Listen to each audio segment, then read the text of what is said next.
Most Americans view Ralph Lauren as a purveyor of luxury lifestyle and preppy aesthetics. Yet what if I told you this brand is not in the business of selling clothes at all, but is actually a master architect of national mythology? We see the polo pony and the red, white, and blue, and we assume it is just fashion. But in reality, this brand has engineered a system where patriotism itself becomes a seasonal collection. It is July 2024 in the heart of Paris. The air is heavy with 85 degrees Fahrenheit of humidity and the sun is beating down on the Seine River. You are standing among thousands of spectators watching the world's most elite athletes float by on barges.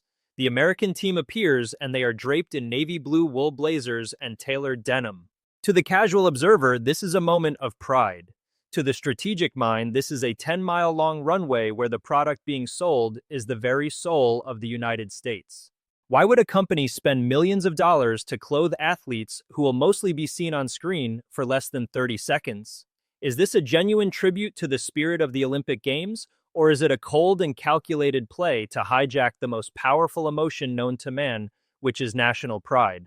People believe that Ralph Lauren was chosen for the Olympics because he is the most American designer. But the truth is more clinical.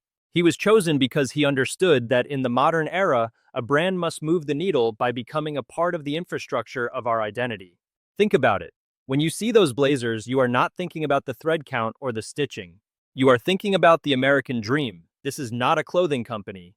This is a data-driven machine that has calculated exactly how much a single tear during the national anthem is worth in terms of global brand equity. The ballpark figure for the cost of equipping the entire American delegation is staggering. We are talking about thousands of athletes, each receiving a massive trunk filled with dozens of items, ranging from opening ceremony formal wear to village casuals. If you were to buy this entire kit at a retail store in a place like the Grove in Los Angeles or on Fifth Avenue in New York, you would be looking at a price tag that exceeds the annual income of a median American household. But for Ralph Lauren, this is not an expense. It is a strategic deposit into the bank of public perception. Do we actually believe that these navy blazers represent the average American experience? Or is it more likely that we have been conditioned to accept this specific version of elitist Americana as our collective standard?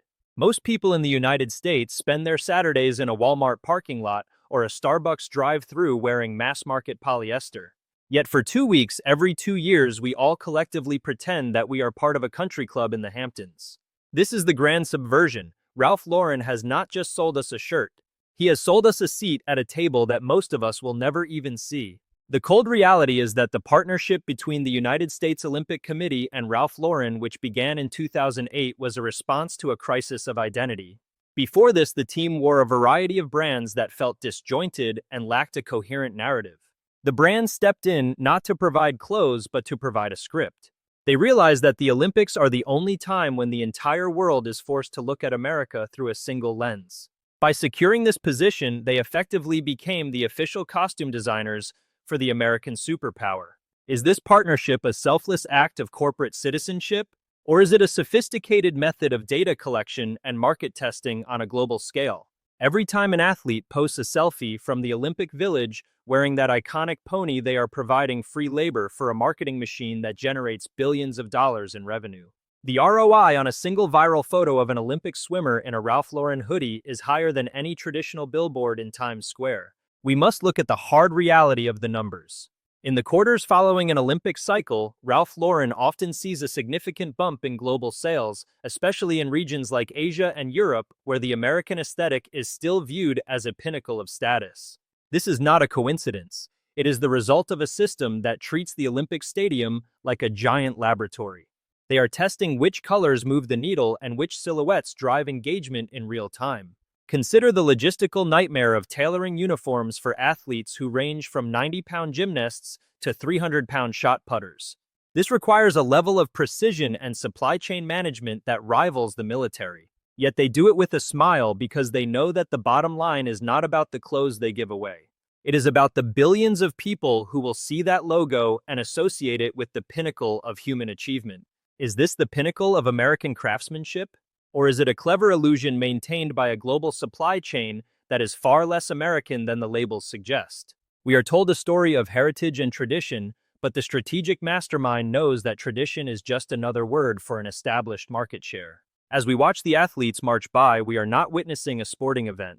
We are witnessing the most successful product placement in human history. But how did we get here? How did a boy from the Bronx who never went to fashion school manage to convince the entire world that he was the gatekeeper of the American dream? To find the answer to that, we have to go back to the moment the first brick was laid in this empire of cloth and ego. We have to look at the ruthless logic that allowed a tie salesman to become a sovereign of style. The story of the Olympic uniforms is just the latest chapter in a much older and much darker playbook. To understand the future of this brand, we must first deconstruct its origins. This all leads us to a single chilling question. Does Ralph Lauren dress the American team because they represent us, or do we believe they represent us because Ralph Lauren is the one dressing them? The answer lies in the very blueprint of power that was drawn up decades ago. The grotesque display of patriotism we witnessed on the Seine is no accident of history. It is a single data point in a blueprint that has been under construction for over half a century. We must look past the gold medals and the navy wool to see the underlying architecture of power. To understand how a man born in the Bronx became the visual architect of the American elite, we spent hundreds of hours deconstructing financial reports, historical archives, and the silent language of the upper class. What we found was not a creative breakthrough, but a cold, mechanical optimization of the American psyche. The success of Ralph Lauren is built on three immovable pillars of dominance that have rewritten the laws of the fashion market. The first pillar is the architecture of synthetic heritage. Most luxury brands in Europe, from Hermes to Louis Vuitton, spent centuries earning their status through proximity to actual royalty. They had the luxury of time. Ralph Lauren did not. He understood that in America, history is not something you inherit, but something you manufacture. He didn't just sell clothes, he sold a history that never existed for the person buying it. Have you ever wondered why someone from a two-bedroom apartment in Queens would want to wear a sweater that looks like it belongs on a yacht in Rhode Island? Is it because they actually enjoy the sport of sailing? Or is it because the brand has successfully engineered a psychological shortcut that links a specific shade of blue to 3 centuries of unearned wealth? The answer is the latter. By creating a synthetic past, he built a psychological moat that no competitor can cross without spending another 50 years in the trenches. This leads us to the second pillar, the scalable aspiration engine. A true luxury brand usually thrives on scarcity.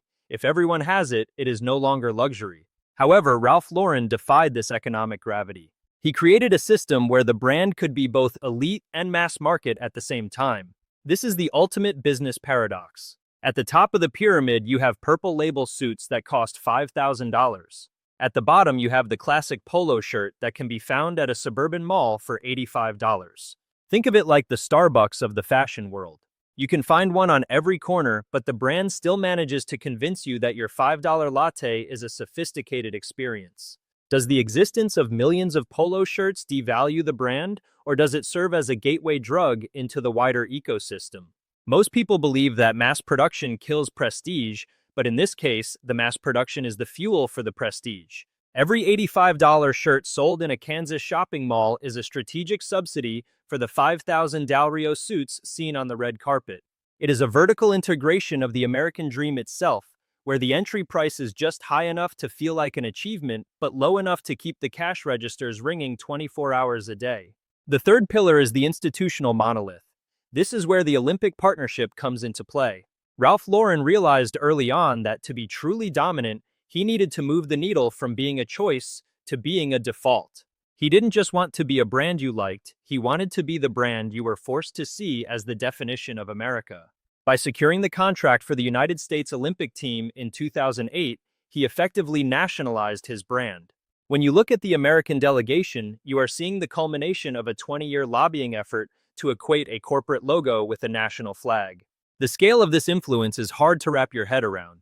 Imagine a line of navy blazers stretching from the Empire State Building all the way to the Statue of Liberty. That is the visual footprint of this brand over the last decade. They have become the official uniform of the American superpower, which means they are now insulated from the typical fluctuations of the fashion cycle. While other brands are chasing trends on TikTok, Ralph Lauren is busy being the visual backdrop for the most important diplomatic and athletic events on the planet.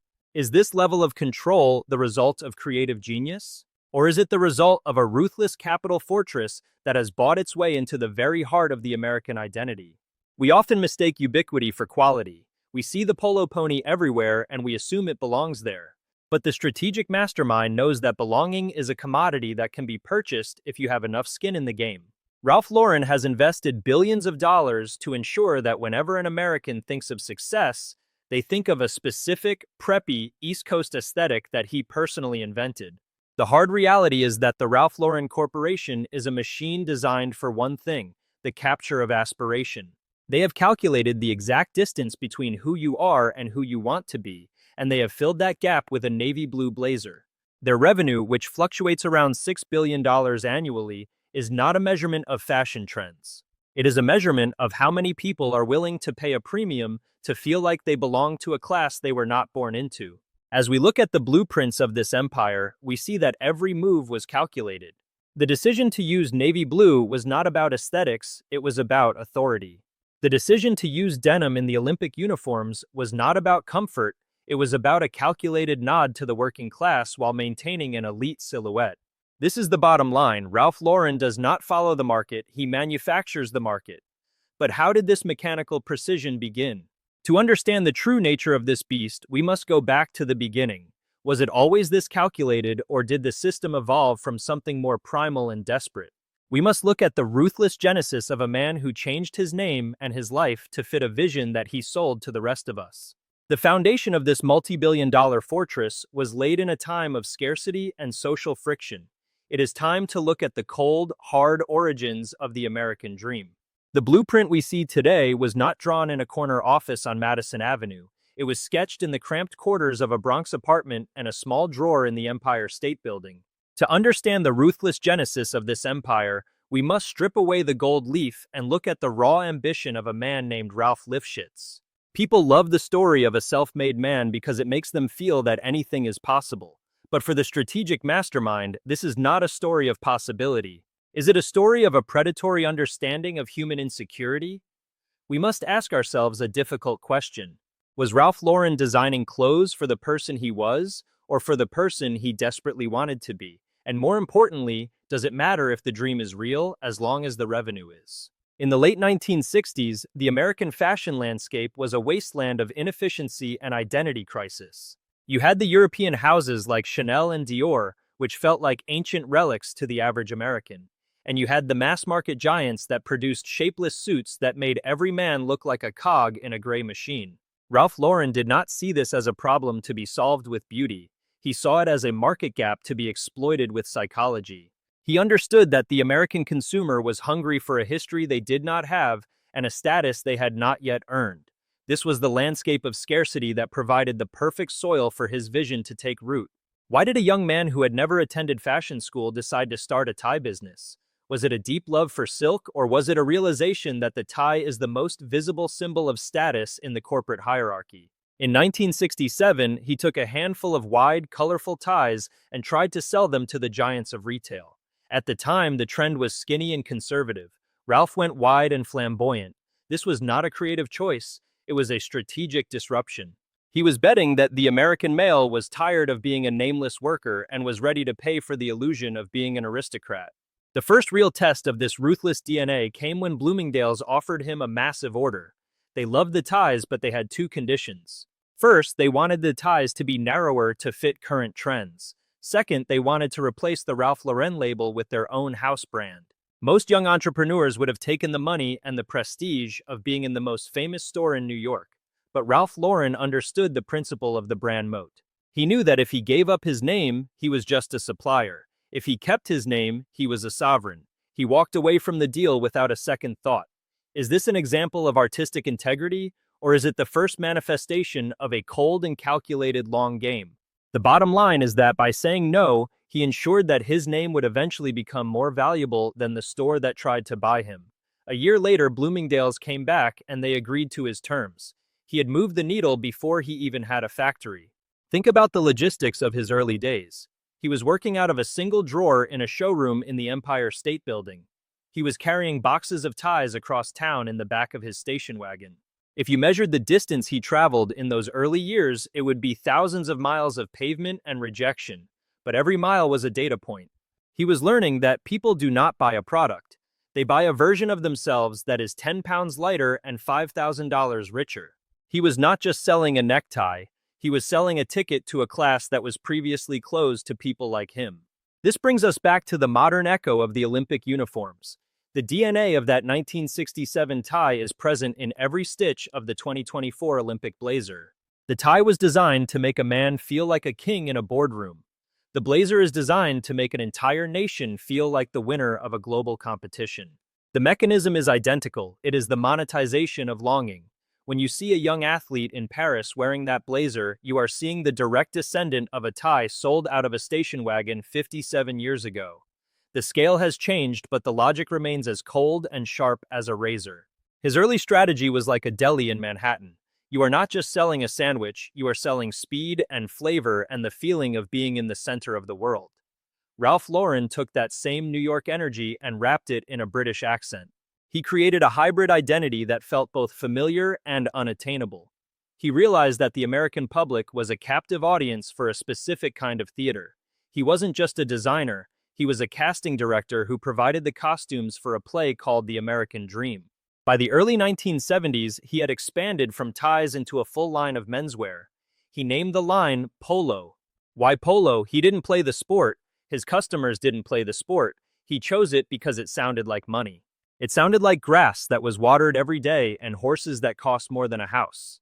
It was a word that carried the weight of a lifestyle that was 3,000 miles away from the Bronx. This was the birth of the strategic bloodbath. He wasn't just competing with other designers, he was competing with the very idea of class in America. He understood that to scale this vision, he needed to create an ecosystem. He didn't just want you to wear his shirt, he wanted you to live in his world. This led to the creation of the lifestyle branding concept that every company from Apple to Tesla copies today. He was the first to realize that if you can own the aesthetic of a person's life, you can own their wallet for a lifetime. He was building a fortress of consumer loyalty that would eventually become an institutional monolith. But as the empire grew, so did the friction. To maintain this level of growth, the system had to become more mechanical and less human.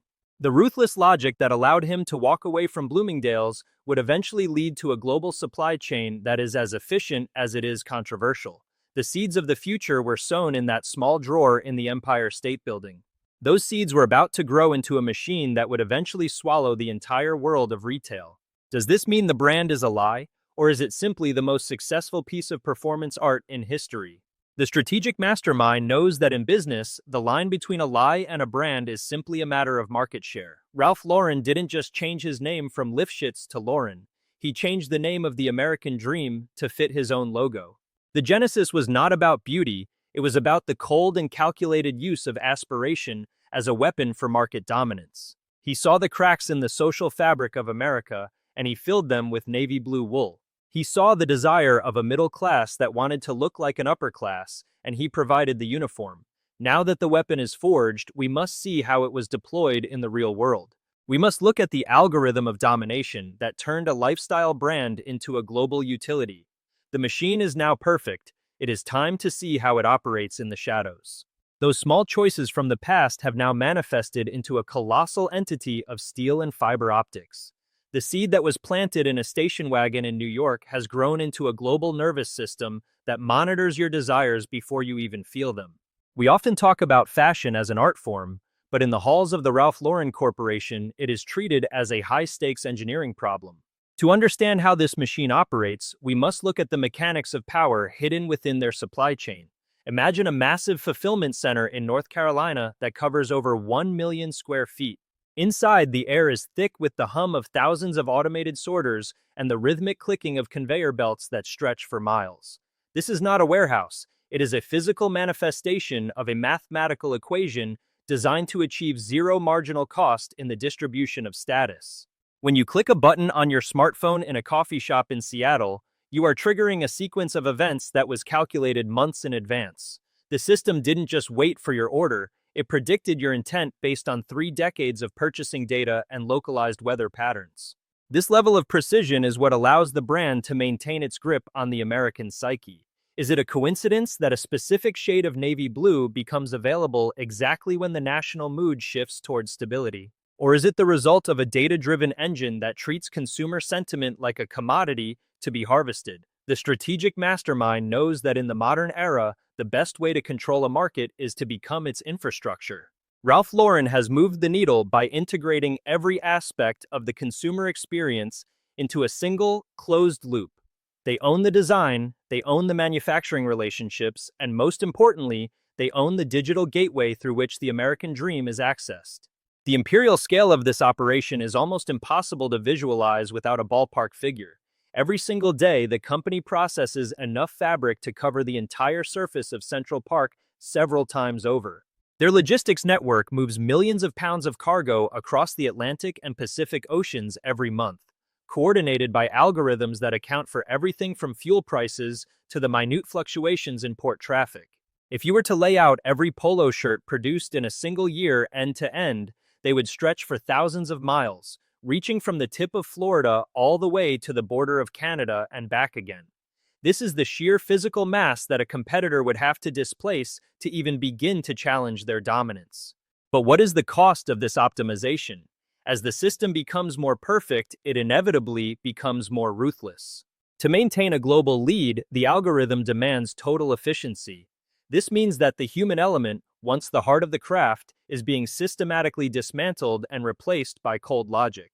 In the factories and distribution centers that fuel this empire, time is not measured in hours or minutes, but in seconds and fractions of seconds. The system has calculated exactly how long a human being can stand at a packing station before their productivity begins to dip, and it adjusts the workflow accordingly. This is not an act of malice by a specific manager. It is the logical conclusion of an algorithm that only understands the language of the bottom line. We see the same mechanical coldness in how the brand handles its retail footprint. Have you ever noticed how every Ralph Lauren store, whether it is in a luxury mall in Dallas or a high street in London, feels exactly the same? The lighting, the scent of expensive leather, and the specific arrangement of the furniture are all dictated by a central blueprint that leaves nothing to the imagination. This is the psychological moat in action. By creating a perfectly consistent environment, they are training your brain to associate their logo with a specific feeling of safety and success. You are not choosing a shirt. You are responding to a Pavlovian trigger that has been refined through billions of dollars of market testing. The true genius of the algorithm of domination is that it makes our dependence feel like a luxury. We enjoy the convenience of being able to order a custom blazer and have it arrive at our doorstep in 48 hours. We appreciate the way the website seems to know our size and our preferences, but we rarely stop to ask what we have traded for this convenience. We have traded our agency. We have entered an ecosystem where our choices are pre-selected by a machine that prioritizes the health of the corporate balance sheet over the diversity of the marketplace. Is this a sustainable model for the future of fashion, or is it a trap that will eventually stifle the very creativity that the brand claims to celebrate? Most people believe that the brand is successful because it is classic, but the cold reality is that it is classic because it is a monopoly of the aesthetic. They have used their capital fortress to buy up the very concept of the American elite, leaving no room for anyone else to define what it means to be successful in the United States. As we look at the internal workings of this machine, we see that the strategic bloodbath of the 1980s and 90s has evolved into a quiet, systemic occupation. They no longer need to fight their competitors in the streets because they already own the map. Every data point they collect from your browsing history is another brick in the wall of their empire. Every miles-long shipment of wool is a reinforcement of their physical dominance. The machine is now self-sustaining, a perpetual motion engine of aspiration and acquisition. But even the most perfect machine has its points of friction. As the brand reaches the limits of its expansion, it is beginning to rub against the realities of a changing world. The same efficiency that built the empire is now creating structural tensions that cannot be ignored. To understand the coming conflict, we must look at how this ruthless engine has treated its rivals and the collateral damage it has left in its wake. The strategy of the bloodbath was effective, but it has created a legacy of resentment and regulation that is starting to catch up with the king of prep. The next phase of our investigation will take us into the heart of the corporate battlefield, where the true price of victory is finally revealed. The machine was now perfect, but a perfect machine is not built to stand still. While the world was admiring the hand-stitched lapels and the soft cotton of the polo shirts, Ralph Lauren was preparing for a strategic bloodbath that would redefine the retail landscape for decades to come. The goal was never just to be a successful fashion house. The goal was the systematic displacement of every other rival who dared to claim a piece of the American soul. To understand the sheer scale of this conquest, we must look at the market as a battlefield where the weapons were not bayonets but shelf space and capital. In the early 1980s, the fog of war was thick over Madison Avenue. Traditional giants like Brooks Brothers and J. Press sat comfortably in their mahogany-paneled rooms, convinced that their centuries of heritage acted as an impenetrable shield.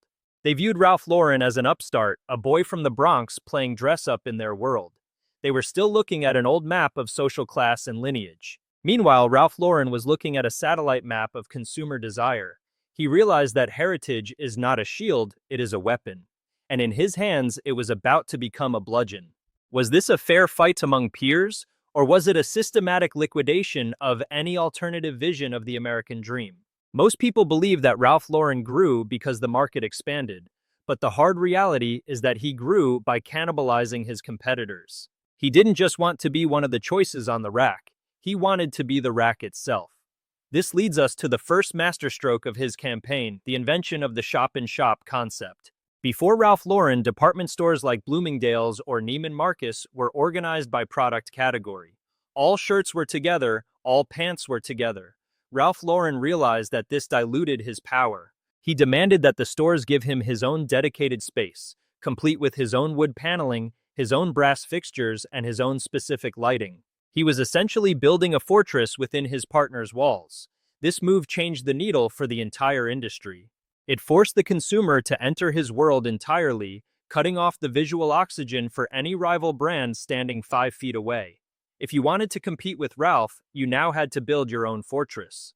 But by the time the rivals realized the rules had changed, Ralph had already occupied the most valuable real estate in every major city from New York to Los Angeles. The second masterstroke was the aggressive expansion into every conceivable lifestyle category. This was not about creativity, it was about total strategic enclosure. By launching Ralph Lauren Home, Ralph Lauren Paint, and Ralph Lauren Kids, he was ensuring that there was no part of the American life where his logo was not present. Every dollar a consumer spent on a competitor's towel or a rival's house paint was a dollar that had escaped his ecosystem. He viewed this as a personal failure. He didn't just want to dress the man, he wanted to color the walls of the man's house and provide the sheets for his bed. The bottom line was simple. If he could own the aesthetic of the entire home, he could create a barrier to entry that was thousands of miles wide and just as deep. We often use the word inspiration to describe his work, but the strategic mastermind sees only the cold logic of market share. Is this the behavior of a fashion designer or the behavior of a data-driven monopolist? Consider his relationship with the European conglomerates like LVMH or Kering. While most independent American brands were swallowed up by these giant holding companies, Ralph Lauren maintained a level of independence that is almost unheard of in the industry. He has kept enough skin in the game to ensure that he is the one pulling the levers. He understood that in a globalized economy, autonomy is the ultimate luxury. By maintaining control over his own supply chain and his own branding, he prevented the dilution that usually follows a massive corporate takeover. The third masterstroke was the purge by efficiency. While his competitors were struggling with fragmented supply chains and slow turnaround times, Ralph Lauren was using the algorithm of domination we discussed earlier to crush them on the field of logistics. Imagine a rival brand trying to launch a new line of summer wear. They have to coordinate with dozens of third-party vendors and hope the shipping containers arrive on time. Meanwhile, Ralph Lauren has already pre-positioned millions of pounds of inventory in strategic hubs across the country.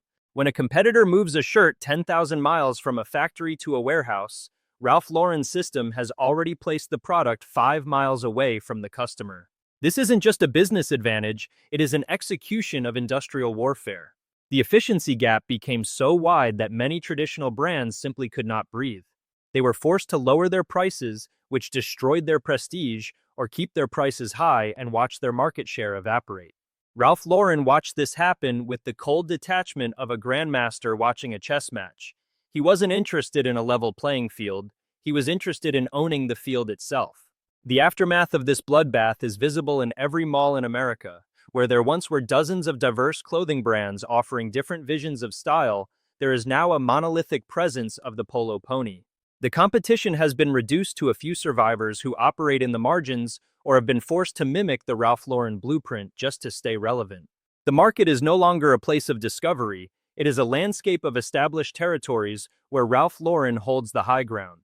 But what did this victory cost? To win this war, the brand had to sacrifice its soul to the machine of efficiency. The price of total market dominance is the loss of the human touch. When you are moving billions of dollars of product through an automated system, you can no longer afford to care about the individual artisan or the local community. The strategic mastermind knows that every victory leaves a trail of debris. The ruins of the competitors he crushed are the foundation of his current empire. But these ruins are starting to produce a different kind of friction, a systemic resistance that cannot be solved with another marketing campaign or a new line of blazers. Did we choose Ralph Lauren because he was the best designer? Or did we choose him because he made it physically and psychologically impossible to see anyone else? As we look at the quiet, systemic occupation of our closets and our homes, we realize that the war is over. Ralph Lauren has won. But the true price of this victory is only now becoming clear. The celebration is over, and we are faced with a bill as heavy as the trophies the empire has won.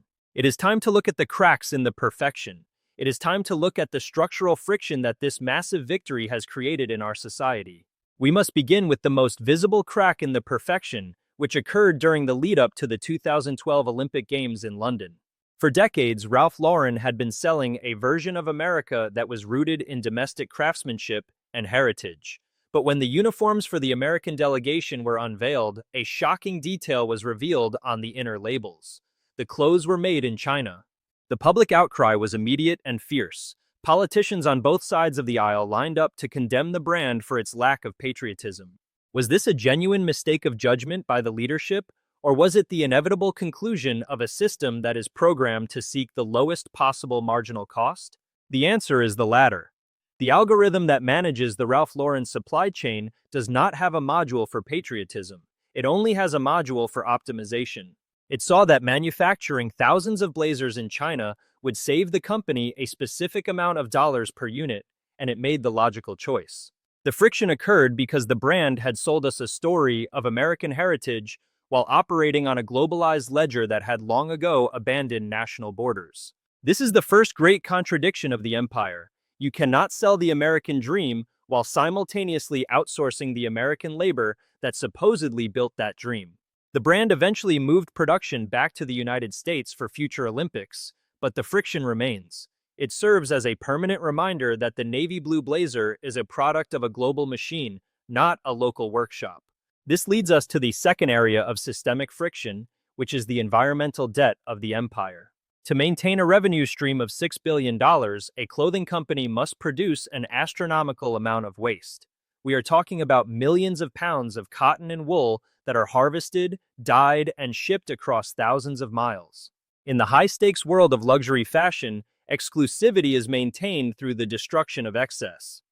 Have you ever wondered what happens to the thousands of polo shirts that do not sell at the end of a season? Do they go to people in need, or do they vanish into the shadows to protect the price floor? The cold reality is that the industry often chooses the latter. To keep an $85 shirt feeling like a luxury item, you cannot allow it to flood the secondary market. This results in a systemic pressure where millions of pounds of perfectly good clothing are shredded or incinerated every year. The environmental cost of this process is staggering. It takes over 700 gallons of water to produce a single cotton shirt. When you multiply that by the millions of units Ralph Lauren produces annually, you are looking at a water footprint that could fill a lake several miles wide.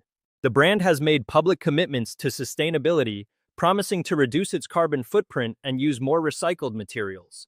But can a system built on perpetual growth ever truly be sustainable? Or is greenwashing simply another layer of the synthetic heritage we discussed in Section 2? The friction here is between the brand's image of timeless nature and the industrial reality of its production. We see the polo players on a green field in the Hamptons, but we do not see the chemical runoff from a dye house in a developing nation. This is a transferred cost. The brand enjoys the profit, while the environment pays the bill in the form of soil degradation and water pollution. As global regulations tighten and consumers become more aware of these costs, the friction will only increase. The king of prep is now finding that it is much harder to look clean when the entire world is watching your waste stream. The third area of friction is the human cost of the algorithm. We discussed the efficiency of the distribution centers, but we must also look at the people who operate within them. To keep the bottom line growing, the system must constantly find ways to squeeze more productivity out of its workforce. In the retail stores and warehouses that form the base of this pyramid, the pressure is constant. Employees are often subjected to rigid schedules and performance metrics that treat them more like components of a machine than human beings. This is not unique to Ralph Lauren, but it is particularly poignant for a brand that markets itself as the pinnacle of human dignity and class. Is this the American dream that the brand promises, or is it a modern form of indentured servitude to the algorithm? When we look at the reports of labor disputes and the struggle for fair wages within the fashion industry, we see a structural friction that cannot be solved with a new marketing campaign. The gap between the lifestyle being sold and the lifestyle of the people making it has become a chasm. This is the social debt of the empire. Finally, we must address the systemic friction of the cultural monopoly. By defining the American aesthetic so narrowly, Ralph Lauren has effectively erased the diverse reality of the United States. The preppy East Coast country club look is a specific, exclusionary vision. When this vision becomes the official uniform of the American Olympic team, it sends a message about who belongs in the American dream and who does not. Do we actually want our national identity to be defined by a corporate logo, or have we simply become too lazy to define it for ourselves? The success of the brand is built on our willingness to accept a pre-packaged version of our own culture. But as the demographics of America shift and the values of the younger generation change, this monolithic vision is starting to feel dated and out of touch. The friction between the brand's static vision of the past and the dynamic reality of the present is reaching a breaking point. The strategic mastermind sees all of this as a calculated risk. For decades, the profit of the empire has far outweighed the cost of the friction. But the balance is shifting. The bill is coming due, and it cannot be paid with another season of navy blue blazers. The cracks in the perfection are becoming too large to ignore. As we look at the ruins of the competitors and the scars on the landscape, we realize that the success of Ralph Lauren is not just a business achievement. It is a systemic event that has changed the physics of our society. The shadows are deep and the system is rigid. But we cannot afford to simply stand still and criticize. We must understand the logic of the machine if we ever hope to survive within it. The journey through the blueprint of Ralph Lauren has brought us to the edge of the abyss. We have seen the paradox, the power, the genesis, the algorithm, the bloodbath, and the friction. Now we must face the final verdict. We must ask what this giant means for our future and what role we play in its ongoing design. It is time to step out of the shadows and look the mastermind in the eye. The shadows are deep and the system is rigid, but we cannot afford to simply stand still and criticize. We have traveled from the humid banks of the Seine in 2024 back to a dusty station wagon in 1967. We have deconstructed the blueprints and witnessed the bloodbath. What we are looking at is no longer a fashion brand. This is a grand synthesis of capital, psychology, and logistics that has rewritten the code of the American experience. This is the manual for how to convert human longing into a multi-billion-dollar institutional monolith. This journey was never about a navy blue blazer or a polo pony. It was about the architecture of our own desires and how a single mastermind managed to own the very definition of who we want to be. We must ask ourselves a final, chilling question.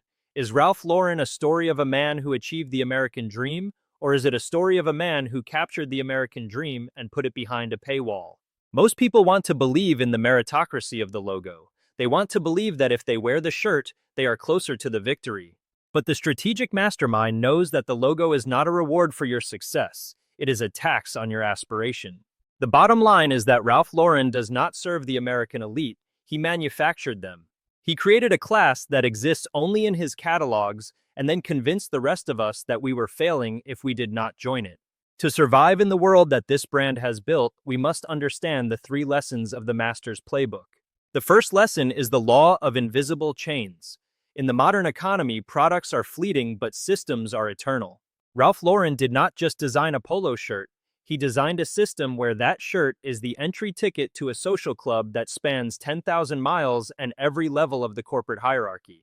He made his brand a utility of status. When you cannot attend a business meeting or a country club without seeing his logo, you are no longer a customer. You are a subject of his aesthetic empire. If you want to move the needle in your own life, you must stop building products and start building ecosystems that make your presence a physical and psychological necessity for your target market.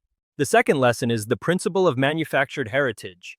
History is a commodity that can be purchased and scaled if you have enough skin in the game. Ralph Lauren proved that you do not need 3 centuries of aristocratic blood to own the narrative of class. You only need a consistent color palette and a ruthless control over the visual landscape. He bought the history of the East Coast and sold it back to the world at 1,000% markup. This is the lesson for the future mastermind. Do not wait for legacy to find you. Create a synthetic past that is more attractive than the messy reality, and the world will eventually accept your fiction as the only truth that matters. The third lesson is the doctrine of relentless optimization. Efficiency is the only god that the algorithm of domination worships. To reach this level of power, you must be willing to treat every human element as a data point. You must be willing to trade the soul of the craft for the precision of the machine. This is the cold reality of the global market. The winner is not the one with the most heart, but the one with the most optimized ledger. As we look toward the horizon, where will this giant be in 10 years? Imagine it is 2036. The brand has moved beyond the closet and the living room. They are now using biometric data from your wearable technology to predict exactly which shade of navy blue will lower your cortisol levels during a market crash. Their logistics network has become so dense that they can deliver a suit to your door before you have even decided to attend the wedding. From the cornfields of Iowa to the skyscrapers of Manhattan, the presence of the brand will be as invisible and as essential as the air we breathe. They will no longer just clothe the American team. They will be the data infrastructure that predicts American success. Does this future sound like a utopia of convenience or a dystopia of total control? We often mistake being well-dressed for being well-off. We see the gold medals and we feel the pride, but we must ask if the pony on the chest is a symbol of our freedom or a stamp of our ownership. Are we the athletes in this game, or are we just the raw material for the next quarterly report? Ralph Lauren has built a world where it is impossible to be a citizen without also being a consumer. He has woven himself into the flag so tightly that you cannot pull the thread without unraveling the country itself. This is a zero-sum game where the brand wins every time we feel a moment of doubt about our own status. The only question left is who is really wearing whom. This was behind the logo.